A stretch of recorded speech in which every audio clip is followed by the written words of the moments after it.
My name's Christian Barker. I'm an entertainment attorney here in Nashville. I focus primarily on the music industry. I also do some fine arts work and digital media, and that is transactional and litigation. I went to law school at Stetson University College of Law in St. Petersburg, Florida.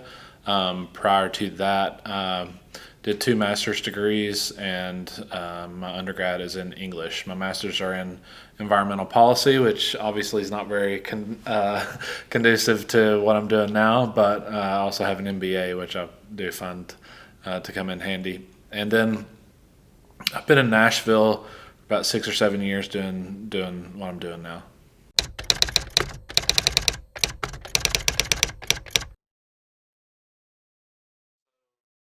I do transactional and litigation works, and I work with, in the music industry, artists, producers, songwriters, and then some organizational clients. I have a trade organization that I work with that's focused on pop music in Nashville, and then several other kind of management companies, publishing companies, things like that. But for the most part, I guess place myself on the creative end of the spectrum for entertainment attorneys. I think on one side you have uber creative, creative brained attorneys, and then on the other side is more business focused entertainment attorneys that are interested in leveraging catalogs and royalty recovery and things like that. For me, I'm very interested in working with artists, songwriters, producers from a very early stage in their career and helping assist them grow through deal seeking, and that inevitably lends itself to like contract negotiation, deal seeking, just deal making, helping them manage their catalogs, making sure all the split sheets are correct, things like that.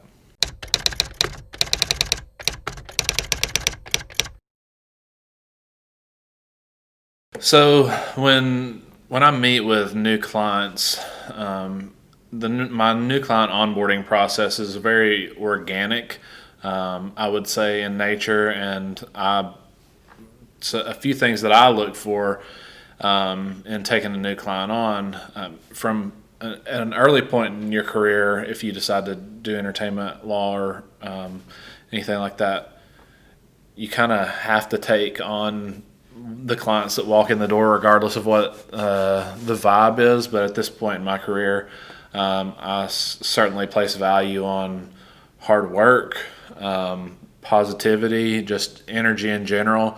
And so even as a low-level standard for clients that I'll take on, those are some things that I look for. They have to be what I call a good hang, which is just generally good people.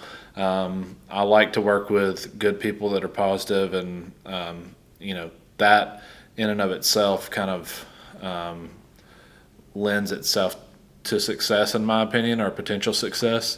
And so using that as a baseline, kind of the advice that I give off the bat are you have to be a hustler. You can be a hustler and not very talented and still have a better career than someone who's talented but is lazy. And so when you find people that are talented and have like an instinctual hustle about them, those are the people that really come off the charts and blow up quick, in my opinion.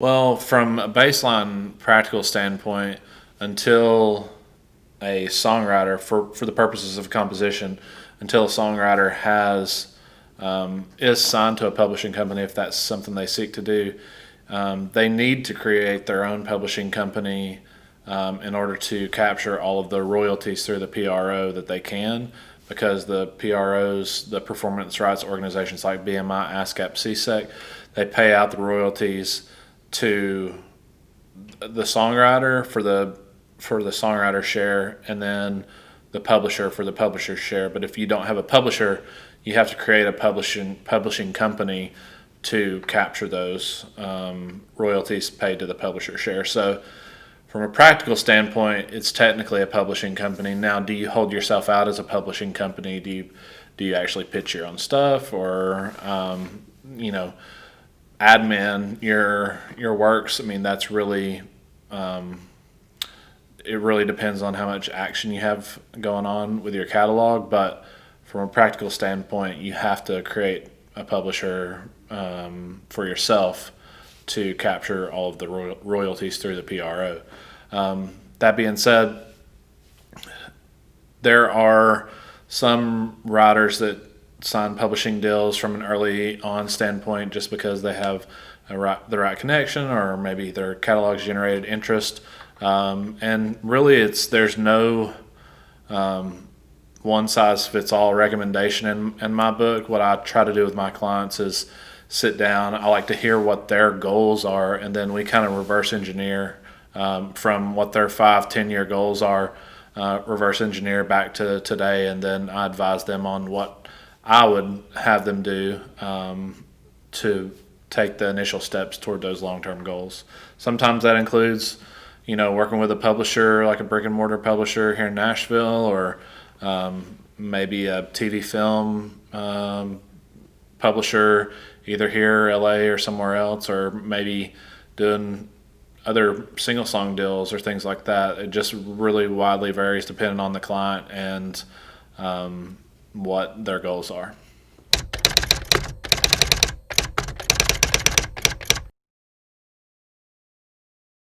So I think it's crucial for entertainment attorneys to know the ins and outs of the business in order to work in it. And there are a lot of different resources for entertainment attorneys to gain knowledge even prior to practicing throughout the educational process. I mean, Don Passman has a really great book. I think it's just called Everything You Need to Know About the Music Industry.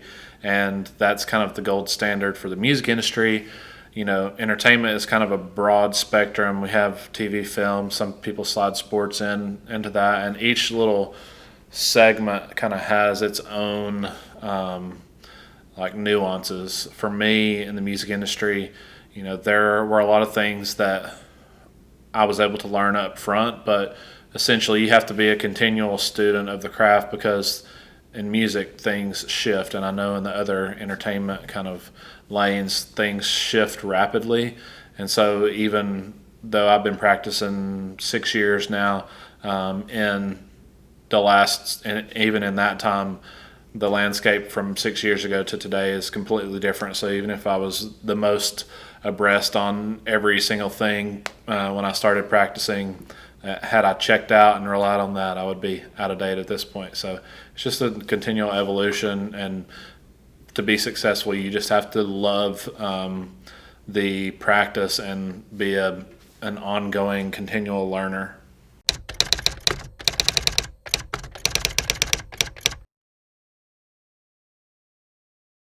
There are two types of copyright or copyrights in music. The first is the sound recording copyright, which is tied to the actual recording.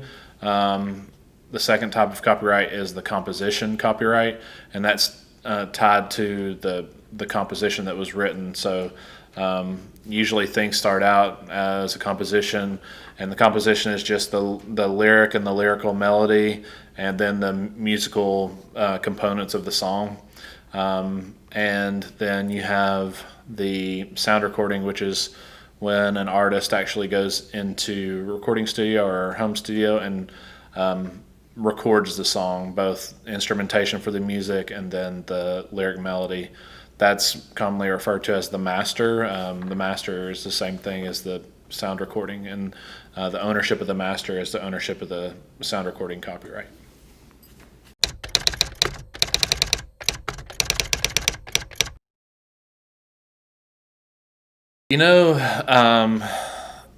Songwriter lawsuits and just entertainment suits in general, there are your infringement related actions with regard to the entertainment music industry, but more often than not, it's business disputes. I would classify them more as business disputes, not necessarily relating to copyright infringement, but relating to specific contractual obligations between parties, whether it's between a manager and an artist, or a songwriter and a publisher, or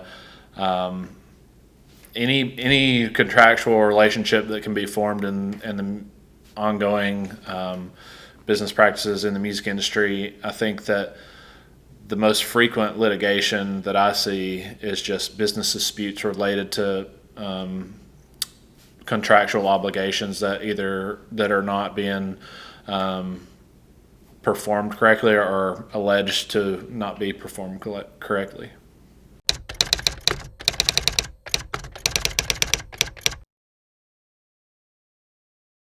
The Music Modernization Act is going to be most beneficial for songwriters. One of my dear mentors, Dina LaPolte, is one of the 4 or 5 music industry folks that have been the champions of this act all along, and it's going to standardize and regulate a lot of the royalty streams, and it's going to also encompass a board of songwriters that kind of make the collective decisions about administration of royalties, and it's going to be a phenomenal thing should it pass.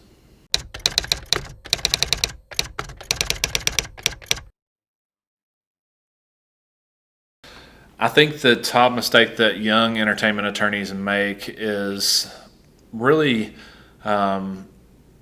assuming that you're going to be an overnight success, or coming in and thinking that you're going to get lateral transfer or transfer attorneys. It's very hard once an artist, songwriter, or producer is working with an attorney. It's very hard to get a transfer over from, if they're already working with someone. Whereas I would say other areas of legal practice, people are more apt to kind of bop around between attorneys when they have business issues or whatnot, and rate shop or things like that. The relationship you build with an entertainment attorney is pretty deep, and usually an entertainment attorney is one of the first people that you work with if you're an upcoming artist, producer, songwriter. So the relationships and bonds that are built are very strong. So that being said, from an early standpoint, you really have to work toward developing relationships with people that are also entering the business from an artist standpoint, a songwriter standpoint, and things like that, and just develop long-term relationships. Even some of the clients that I met even before, or were friends that I met before I started practicing maybe 7 years ago, and we all kind of like growing up together in a high school class or something like that. We're all kind of work together and try to benefit each other's careers. And so now, 6-7 years later, we've gotten to enjoy the successes together. And so I have my crew that's been with me a long time. And just, I would say, out of the 6 years I've been practicing, just in the last 18 months to 2 years have I started to now see some of the lateral transfers over from other attorneys, or attract attention of kind of what I would consider a mid or upper tier level client. But it's taken just 60 to 80 hour work weeks, like, nonstop for the last 6 years to get to that place where you kind of gain a reputation and you're doing good things, and you kind of solidify a brand for yourself. Because I'm still trying to figure it out 6 years into this, but it's all about, again, back to what I said earlier, just if you exhibit positivity and you are a good hang and you have good vibes and you are positive and ethical toward your clients and you work really hard to see them succeed, then everything else kind of falls into place.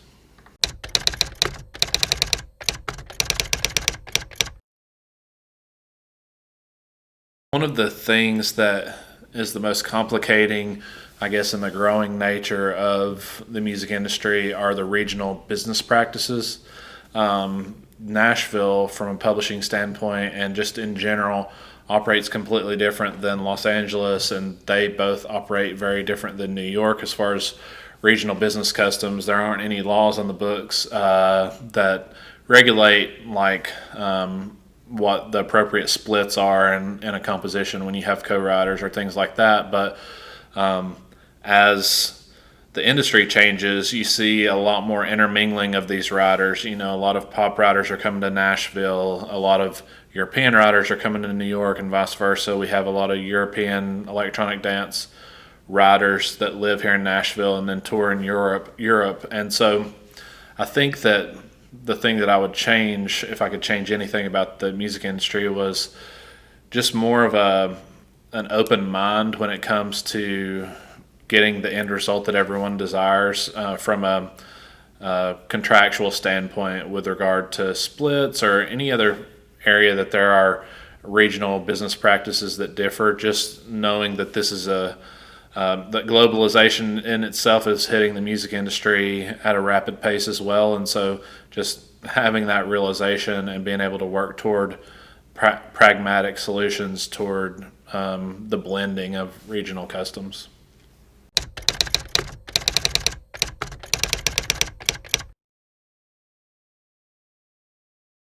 For an artist, again, it's really different depending on the genre, but specifically in country music, most artists now usually break through being a songwriter. Rarely do you see an artist rise up in the country genre at this point, unless they come off of a reality show or something like that isn't already an established songwriter.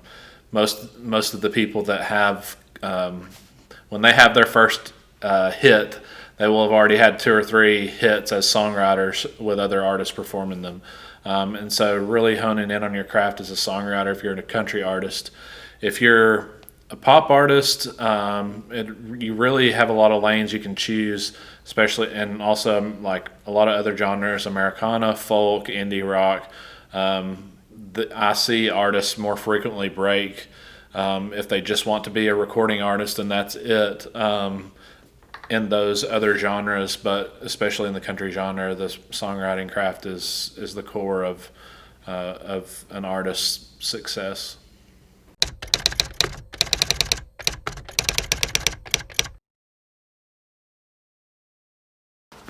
I'm kind of a wild card, but I do have on my bucket list to get a Tupac tattoo one day. I'm hardcore. A lot of people kind of have the Beatles, or they have their Bruce Springsteen or whoever. And for me, I think that the time period where you start to really listen to music and interact with music, I think that's around like between it's middle school age, and for me, there was nothing bigger in my middle school, like 6th, 7th, 8th grade, than Tupac. And just, I don't think that, I still don't think, even though he's a legend gone too soon, I still don't think people appreciate just the quality, lyrical, melodic, and just